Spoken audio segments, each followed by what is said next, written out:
Well, you have to change the game that you're playing. If the game is, I'm going to be the sleazy salesman that calls up everyone who doesn't know me and just try and, manipulate them into buying something they may or may not want, I can see why he would break out in a cold sweat at the idea of picking up the phone. Maybe there's an opportunity to do something, and maybe there isn't, but I don't care too much. What I want is an emotional connection with another human being that feels satisfying to both of us.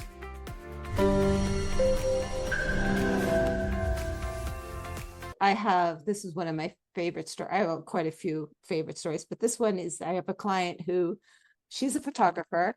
And when we first got together, she wanted to upgrade her clientele. So Yeah. we got there. She was the photographer at Tiffany's Nice. that year, all this Nice. la-di-da stuff. And she calls and she's like, I have to get a different car. I cannot be showing up at these homes in this vehicle. Mm-hmm. I just don't know what to get. So we went through, what does that look like? What does it smell like? What does it feel like? What does it sound like? Just as much as we possibly could. Then I said, well, why don't you go and test drive and just sit in a car or two? The next meeting, she said, I think I'm going to have buyer's remorse. I bought the first car I saw. I said, well, let's go through your list. Check, check, check, check. 100% check. Sounds like a good decision to me. Right? And it was a good decision for her, right? Yeah. Right. And so would she have bought that car before? She probably wouldn't have seen it before. Yep. Right. Yep. There's a sub routine in our brain that is moving towards something versus moving away from. Yep.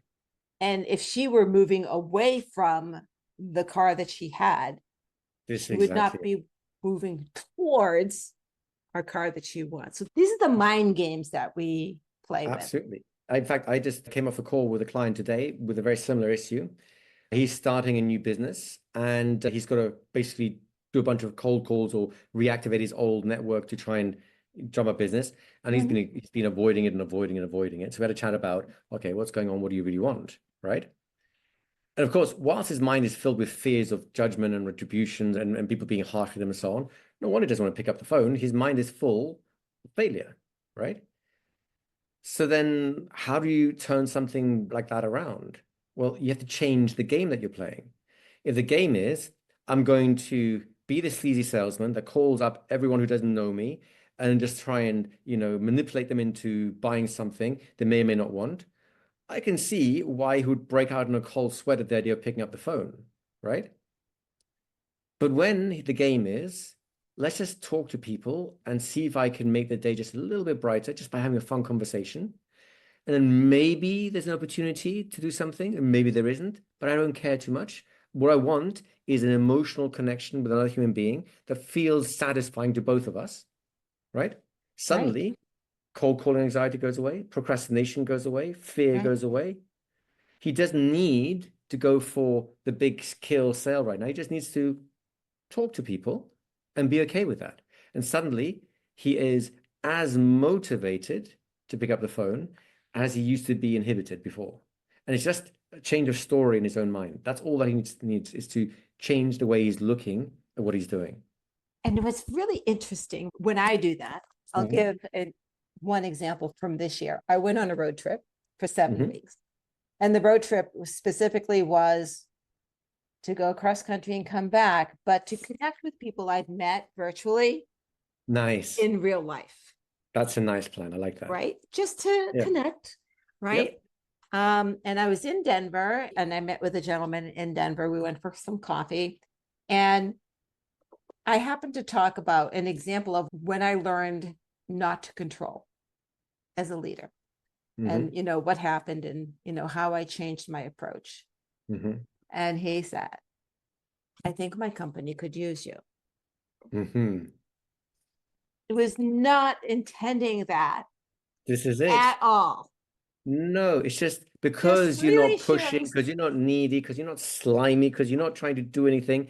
You're aligned. And then he recognizes something that he needs, he takes it. Or he doesn't, in which case you have a nice conversation. It But doesn't that's all we matter. I need. wasn't there to sell anything. I was there to Exactly. connect. Exactly. So one of my students a couple of years ago asked me a really good question because he was struggling financially, of course, to get clients and so on. And he asked me, so look, if your business, just for whatever reason, got taken away, burnt to the ground, you had to start from scratch, right? What would you do? I think it's a great question, right? And he's expecting me to start talking about copywriting, advertising, and mail shots, because the technicalities of an ongoing business.